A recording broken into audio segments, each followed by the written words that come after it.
মানবিকতার অনন্য দৃষ্টান্ত গড়লেন প্রাক্তন কাউন্সিলর। আহত হনুমানের সেবায় দেখা গেল প্রাক্তন কাউন্সিলরকে। বসিরহাটের হরিডাঙ্গা এলাকায় বিদ্যুতের তারে জড়িয়ে গুরুতর আহত হয় এক হনুমান।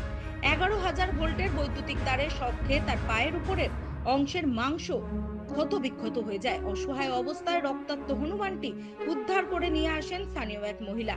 এরপর তাকে নিয়ে আসা হয় বসিরহাট পৌরসভার 20 নম্বর ওয়ার্ডের প্রাক্তন কাউন্সিলর পরিমল মজুমদারের কাছে। ঘটনাটি জানা মাত্রই তিনি চিকিৎসকদের সঙ্গে যোগাযোগ করে চিকিৎসার ব্যবস্থা করেন।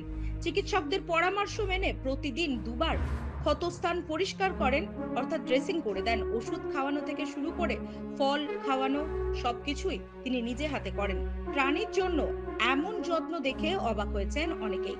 স্থানীয়দের কথায় মানুষের মতো প্রাণীদের প্রতিও তার হৃদয় সমান দরদি। আসলে এ প্রথম নয়, প্রায় 2 বছর আগে একইভাবে বিদ্যুতের তারে জড়িয়ে মারা গিয়েছিল আরো এক হনুমান।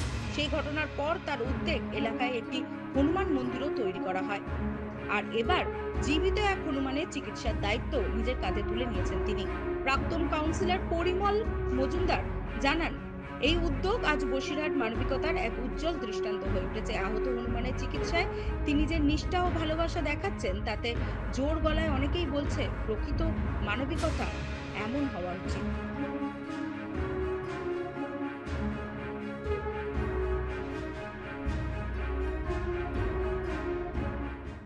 আমাদের দেখলেন যে হনুমানটি এটা খড়িডাঙ্গা বলে একটা জায়গায় 11,000 ভোল্টের তারে শর্ট খেয়ে পড়েছিল। একটা মহিলা এবং একটা ছেলে সেই হনুমানটি তুলে আমার কাছে নিয়ে আসে গত 2 দিন আগে। তখন ভীষণ খারাপ অবস্থা ছিল, দেখা যাচ্ছে একবারে কারেন্টের শর্টকে একটা সাইড তো পড়ে গেছে এবং হাত পায়ে কোনো বল নেই। মহিলারা এবং ছেলেটি বলে, দাদা এই হনুমানটি শর্ট খেয়েছে পড়েছিল, আমরা নিয়ে এসেছি, আমরা জানি তোমার কাছে এই হনুমানটা এলে ও সুস্থ হয়ে যাবে, তাই অনেক আশা নিয়েছি তুমি হনুমানটা দেখো। আমি সঙ্গে সঙ্গে সেই হনুমানটা দেখার পরে সরকারি যে পশু চিকিৎসক যে ডাক্তার তাকে ডাকলাম এবং আরও একটা ডাক্তার দেখে তাকে যেভাবে ওখানে অ্যাডভাইস দিয়েছেন, যা ওষুধ লিখে দিয়েছেন, যেভাবে উনি বলেছেন আমি সেভাবেই ওনার ট্রিটমেন্ট শুরু করি। অলরেডি এই হনুমান এখন আমার এই বাসভবনে আছে।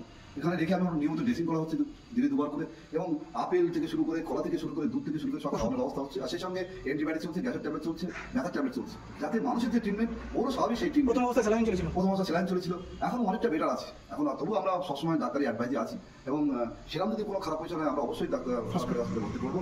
কিন্তু একটা জিনিস আমার খুব অবাক লাগে যে হনুমান এমন একটা জিনিস, আমরা হিন্দু ধর্মে হনুমানকে দেবতা মনে করি। আমার জানো তো সমস্ত দেবতার ভিতরে এই হনুমান একমাত্র জীবিত দেবতা। আমরা একদম জীবিত দেবতা হিসেবে এই হনুমানকে মানি। এই হনুমান এমনই একটা পশু, এমন একটা প্রাণী, দেখবেন এরা যখন অসুস্থ হয় তখন হয় কোনো ওষুধ দোকানে চলে যায়, কোনো হসপিটালে চলে যায়, আবার মানুষের দ্বারা চলে আসে। তার কারণ এই অনুভূতি, নিজের অনুভূতি থেকে জানে যে আমি অসুস্থ, আমাকে বাঁচাতে পারে একমাত্র মানুষ। তাই যখনই হনুমান অসুস্থ হয় তখন মানুষের দ্বারা চলে যায়। এবং সেই সময় দেখবেন কোনো হনুমান তার পাশে গায়ে হাত বুলাবেন, পাশে যাবেন, কিছু বলবে না। কিন্তু অন্য সময় আপনি হনুমানের পাশে যাবেন, আপনাকে তেড়ে আসবে, আপনার কামিয়ে দেবে, কিন্তু যেই অসুস্থ হবে কোনো মানুষ তার গায়ে হাত দেবে, খাওয়াবে, কিচ্ছু বলবে না। এটা হচ্ছে মানুষ রূপে ওরা ভগবান। এই হনুমানকে আমরা ভীষণভাবে মানি। আর আমরা জানি যে আমার ওয়ার্ডে একটা হনুমান আগেও একটা কারেন্ট শর্ট খেয়ে মারা গেছিল, এবং সেই হনুমানকে আমরা যেখানে সমাধি দিয়েছিলাম, হিন্দু শাস্ত্র অনুযায়ী যেখানে সমাধি দিয়েছিলাম, সেখানে আমরা হনুমান মন্দির তৈরি করেছি। এবং সেই মন্দিরটা এই মুহূর্তে খুব জাগ্রত মন্দির। শনিবার প্রতিদিন সকাল সন্ধ্যে পুজো হয়, এবং শনিবার আর মঙ্গলবারে খুব ধুমধাম করে পুজো হয়। প্রচুর মানুষের মনোকামনা পূর্ণ হয়েছে। এবং ওই মন্দির যখন আমরা উদ্বোধন করি, প্রায় 5,000 মানুষকে আমরা খাইছিলাম এবং প্রচুর মানুষ সামনে রেখে ওই মন্দির আমরা উদ্বোধন করেছিলাম। আজকে সেই মন্দিরটা ভীষণভাবে জাগ্রত। তাই বুঝি এই মানুষগুলো জানতে পেরেছে, তাই আমার কাছে হনুমানটা নিয়েছে। এবং হনুমানটা আমরা আশা করি যেভাবে ট্রিটমেন্ট করছি, আশা করি আগামী 2 থেকে 3 সপ্তাহ ভিতরে ও সুস্থ হবে। এবং আমরা ঈশ্বরের কাছে কামনা করি ও সুস্থ হোক, এবং সুস্থ ও স্বাভাবিক জীবনে আবার ফিরে যায়। ও সুস্থ হলে তো আমাদের কাছে থাকবে না, কিন্তু ও সুস্থ ওর জীবনে ও ফিরে যাবে। এটাই আমরা ঈশ্বরের কাছে কামনা করি, ও দ্রুত সুস্থ হয়ে যাক। এবং আপনি দেখলাম একবার নিজে হাতে তাকে ড্রেসিং করাচ্ছেন, একদম নিজে হাতে তাকে ড্রেসিং করে খাওয়ানো, ওষুধ খাওয়ানো, সব থেকে নিজে হাতে প্রতিদিন 3 থেকে 4 বার করে আমরা দেখভাল করি। এবং সম্পূর্ণভাবে কোনো ট্রিটমেন্টের কোনো ঘাটতি নেই। যদি সমস্যা হয় সঙ্গে আমরা পশু হাসপাতালে ভর্তি করবো, কিন্তু এখন বর্তমান ভালো আছে, আগের থেকেও বেটার আছে।